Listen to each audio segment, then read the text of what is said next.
নমস্কাৰ। প্ৰয়াসলৈ স্বাগতম জনাইছোঁ। প্ৰয়াসত আজি আমি আৰম্ভ কৰিবলৈ লৈছোঁ এটি নতুন শিতান। শিতানটিৰ নাম হ'ল প্ৰতিভা বিকাশৰ শিতান।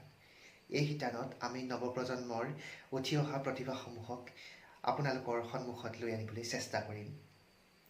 আশা কৰোঁ আপোনালোকে তেওঁলোকক আপোনালোকৰ বহুমূলীয়া দিহা পৰামৰ্শ তথা প্ৰেৰণামূলক মন্তব্য প্ৰদান কৰি উৎসাহিত কৰিব। আহক তেনেহ'লে আজি উপভোগ কৰোঁ এই শিতানৰ প্ৰথম খণ্ডটি।